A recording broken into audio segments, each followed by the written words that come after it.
Test 6. This is the IELTS listening test.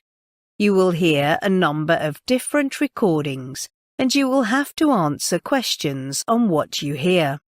There will be time for you to read the instructions and questions, and you will have a chance to check your work. All the recordings will be played once only. The test is in 4 parts. At the end of the test, you will be given 10 minutes to transfer your answers to the answer sheet. Now turn to part 1. Part 1. You will hear a conversation between the director of a childcare centre and a parent who want to enrol his child in the centre. First, you have some time to look at questions 1 to 6.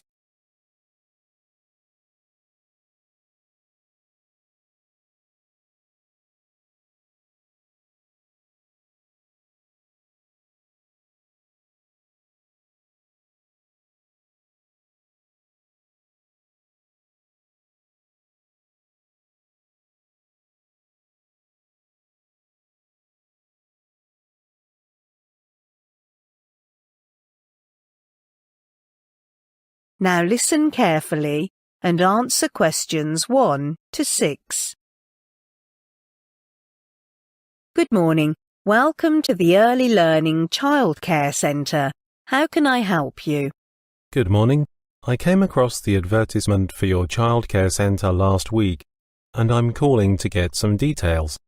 I'm thinking of enrolling my daughter. OK. What do you want to know, sir? Well, I've learnt from the brochure that there are different types of caring, and I'm interested in the short day one. How much is the cost?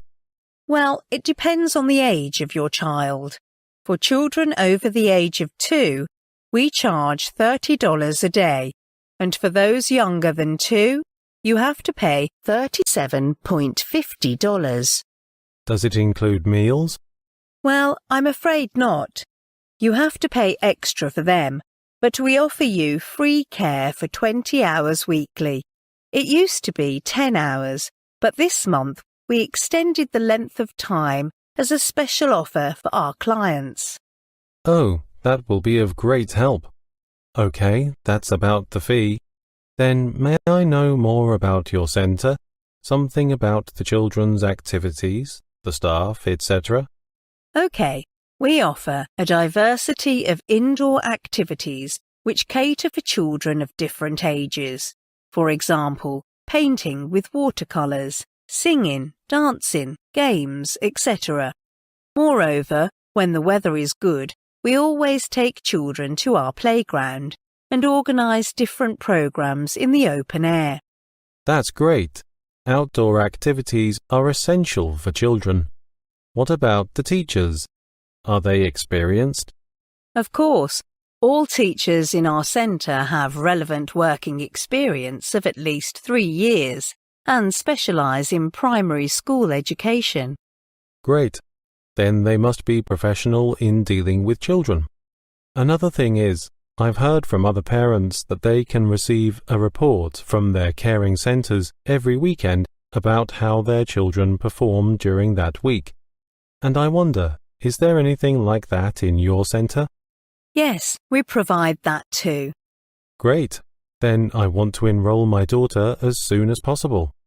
Well, I'm afraid we have no vacancy at the moment, and you can't join until the beginning of September because one child will finish caring at the end of August. I see. Before you hear the rest of the conversation, you have some time to look at questions 7 to 10.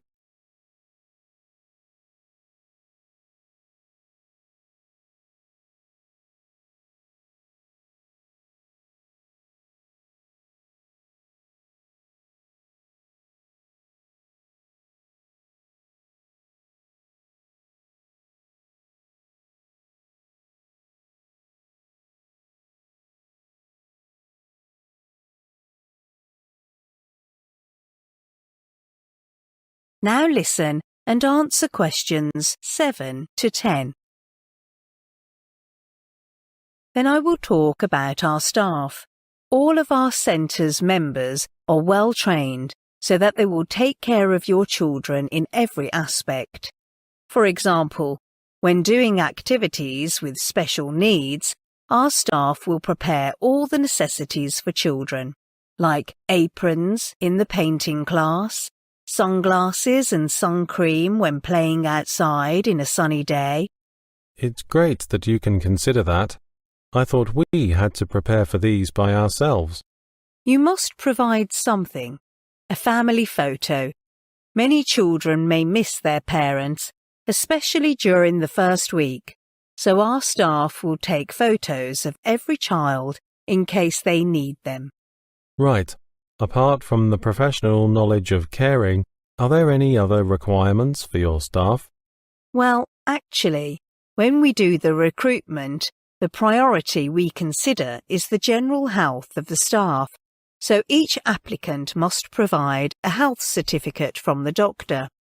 Yes, I agree it's essential. I've learned about your centre and I'm pretty interested, but I still have to discuss it with my wife. Of course. Then I'll give you the contact details of our centre, and if you want to register, you can call us or even have a visit if you like. Okay, what's your address? It's number 75 Calliope Avenue, that's Calliope, Walkie. Okay, number 75 Calliope Avenue. And the telephone number is 47896354. Okay, that's everything I want to know. Thank you very much. You are welcome. Bye. Bye. That is the end of part 1. You now have half a minute to check your answers to part 1. Part 2. You will hear a radio program introducing a holiday resort to visitors. First, you have some time to look at questions 11 to 16.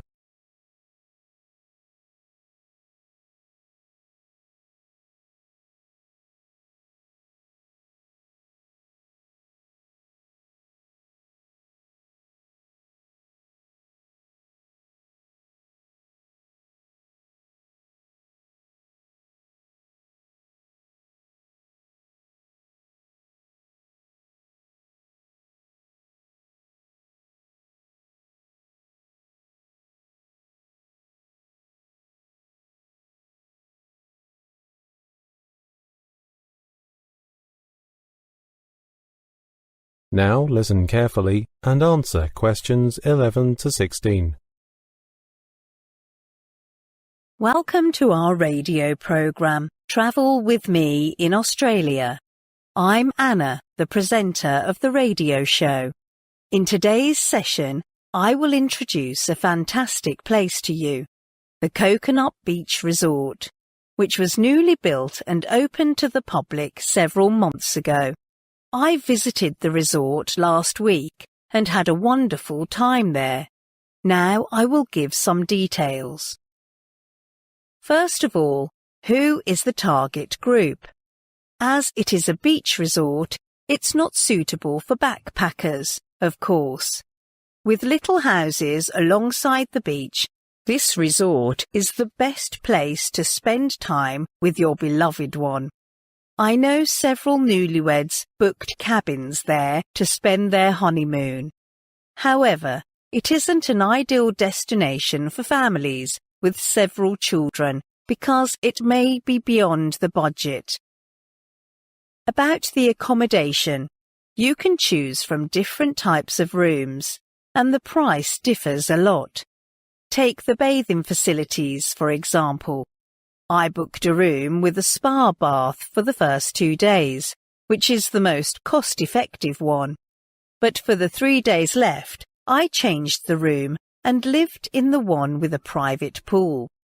It was my favourite, I have to say. Every night I could relax in the pool, which is so personal and secluded. And the third option is a room with a private beach, which I want to experience next time. The resort has various facilities catering to the needs of different visitors. There is a golf course, and if you want to play, you can either hire the equipment on the course or buy it in the golf shop. If you're going to bring some snacks and drinks and relax in the open air, you can go to the picnic area, which was extended recently. The good news is that a horse ranch was added to the resort, so you can try horse riding if interested. You can also visit a range of attractions, like the farm, waterfall, etc. I went to the town on the first day to enjoy the local food and talk with the local people. Then the next day, I joined a tour group to the rainforest. It was my first time seeing a rainforest, and I was struck by the thick vegetation and diverse species, so I recommend it to you. If you like, you can even explore the rainforest, walking among the densely covered forest. You can find different species of plants and animals. It is an exciting activity for both young and old, so all the people who have been there loved it. Don't worry, you won't get lost, as a guide will lead you throughout the exploration. The most popular attraction is called the Sound of the Birds. It used to be open at weekends, but it was always crowded with people. As a result, it has changed the schedule and put it on the last 2 days of the weekdays. I think it will give visitors a better experience. Before you hear the rest of the talk, you have some time to look at questions 17 to 20.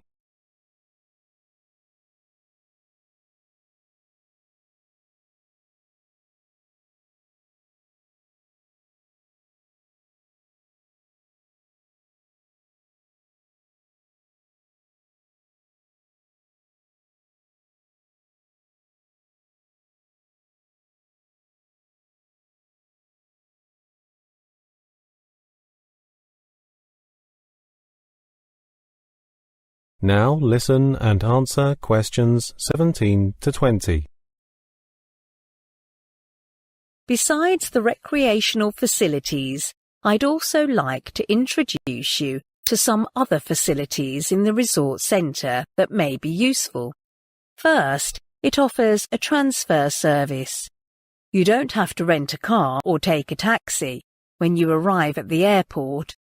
A bus will pick you up and take you directly to the resort. It leaves every 24 minutes, and there is no extra charge. For coffee lovers, there is a cafe in the centre, and it opens from 8 a.m. to 11 p.m. If you want to reserve a guided tour of the attractions, go to the tour booking office, which is located next to the cafe.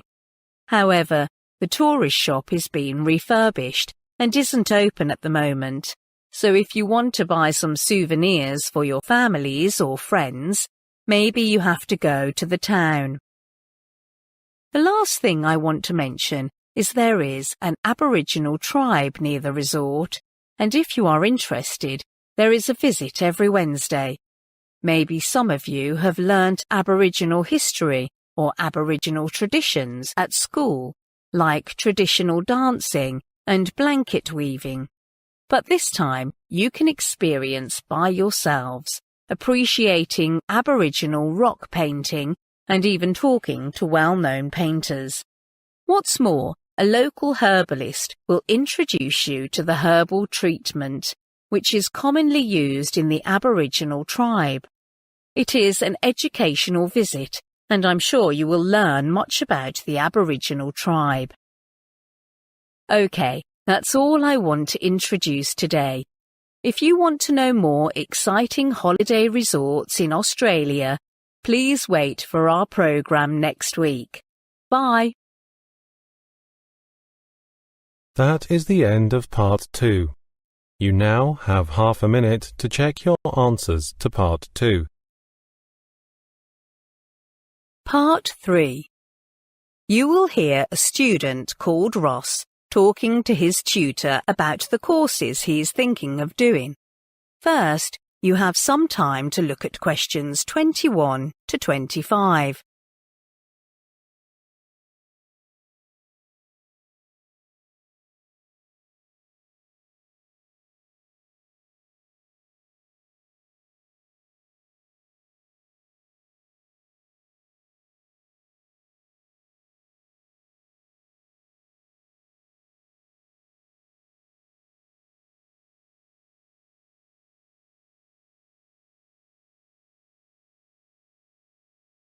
Now listen carefully and answer questions 21 to 25. Hello, Professor. I'm Russ. I spoke to you on the phone last week. Ah, yes. Come in and have a seat. You want to talk to me about the archaeology course, right? Yes, I've read the handbook, but I still have some questions and want to know more details before deciding whether to do it. Right. So what would you like to know? Well, first of all, when I choose the archaeology course, can I integrate it with other subjects? For example, one in anthropology? Yes, it can be combined with any other subjects, apart from classical history. That's because there is some overlap in the lecture times for those two courses. We weren't able to coordinate them. That's okay. Then about the modules, could you tell me the details? In the first semester, there are 3 modules, all of which are compulsory. What about optional modules? Well, we don't offer optional modules until next semester. Okay. The first module is called Object Matters, and Dr. Morris teaches it. This module is mainly about what can be learnt from specific artifacts, such as pottery and stone tools. That's something I've never heard about. I'm interested. How is the module presented? I mean, is it all lectures? Well, you mean the learning method. In this case, its lectures are combined with practical sessions, so it's a mixture. What about the content of the module? I suppose we will be looking at different kinds of archaeological remains and how to date them, that kind of thing. To some extent, yes, but the module is based on processes, and it covers 4 aspects in detail. First of all, recording material, and then classification, then the interpretation of the data. That's how archaeologists conclude their findings. And finally, display. Is that okay for you? I think so. Yes, thanks. Oh, one important thing. How is the module assessed? Should we take an exam at the end of the semester? No, it's all based on coursework after each lecture. So try your best when the lecturer assigns you a task. Okay. Before you hear the rest of the conversation, you have some time to look at questions 26 to 30.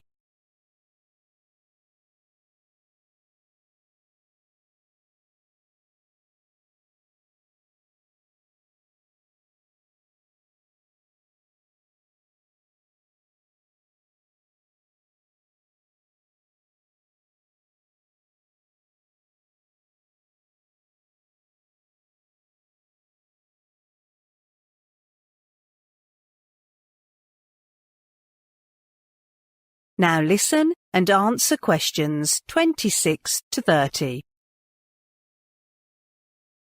The second module's title is Towns and Cities. It is taught by Professor Elliott, the head of our department. And, as the name suggests, the module focuses on the origins of built environments and how they developed. That's mainly factual, I suppose.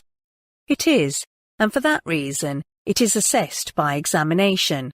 But instead of a written exam, we set it as an oral one, as we think most students prefer this way. It sounds a bit scary. I prefer written exams. Don't worry too much.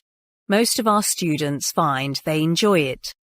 Okay, And then the third module is called Method and Science.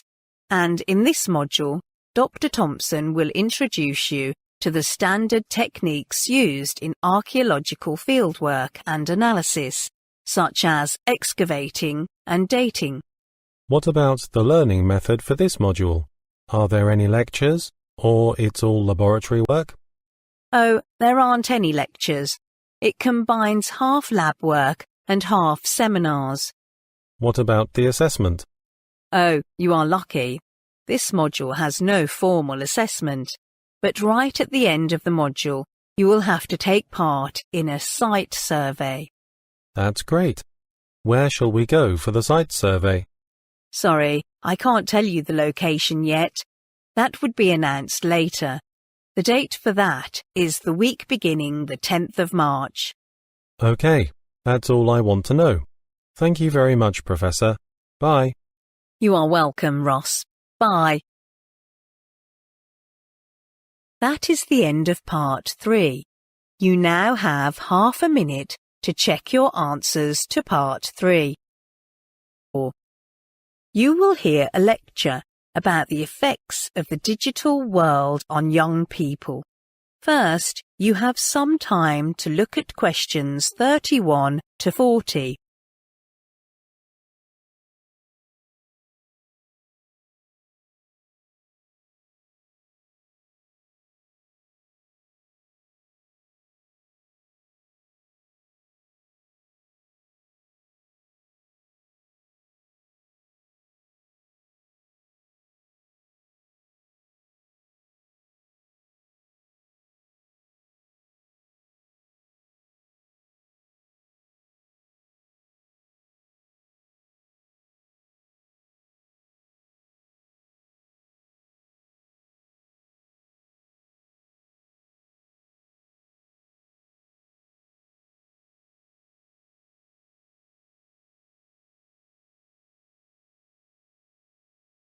Now listen carefully and answer questions 31 to 40. In today's lecture, I'm going to talk about digital technology, especially the changes occurring due to the rapid spread of digital technology in the last decade of the 21st century. First, what is digital technology? Well, digital technology includes any computer-related devices like mobile phones, the internet, email, instant messaging, and so on. This lecture is based on the opinions of Mark Prensky and what he believes are the main effects that high exposure to digital technology has had on young people today. Prensky believes that because today's young people have been born into a digital world and spent a long time simply playing with technology, they have changed in fundamental ways. He thinks they are evolving differently, and as a result, processing information differently from the last generations. These young people's brains may have physically changed, although no clear evidence exists. Prensky believes that we humans can be divided into digital natives and digital immigrants.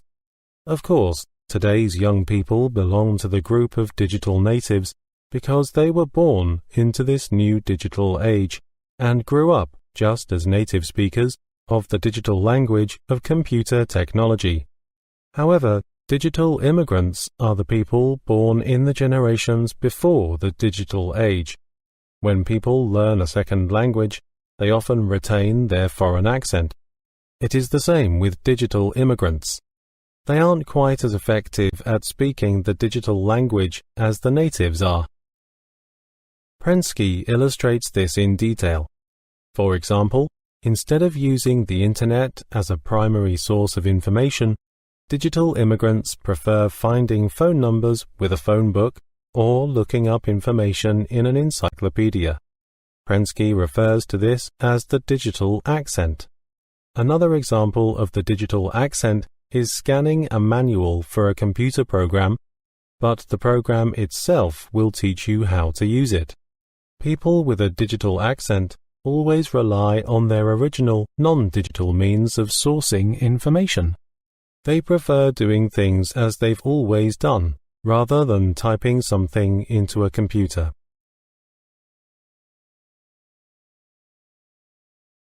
Due to this, Prensky predicts it will bring many changes, especially in education. Other educators and theorists, such as Thompson Allen, Samuel James, and Peter Vander, also give their opinions. Samuel James is a famous educator from the University of Sydney. He agrees with Prensky's idea that today's educators are no longer thriving in how they teach. However, some more traditional theorists, like Peter Vander and Thompson Allen, don't agree. They criticize many of Prensky's assertions.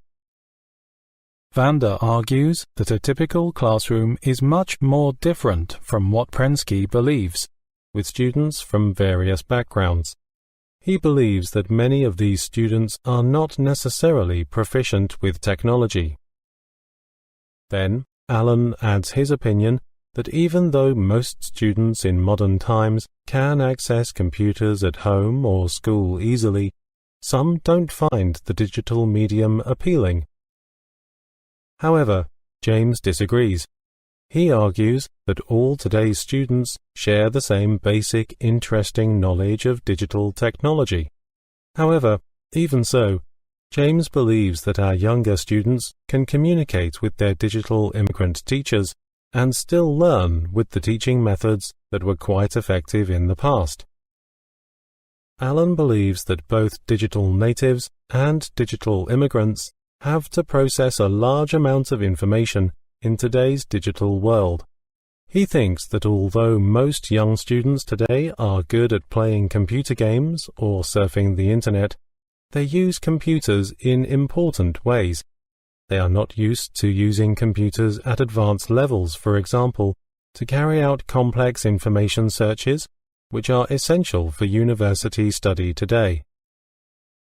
Unlike Allen's research, James believes that computer games can play an important role in the classroom. For example, teachers can combine interesting computer games with the lessons to attract students' attention. However, Vander has different opinions. He argues that teachers are always the leading part of the classroom, and no computer program comes close to doing what a human teacher does every day.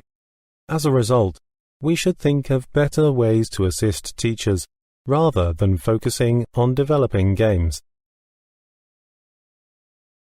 That is the end of Part 4. You now have 1 minute to check your answers to Part 4.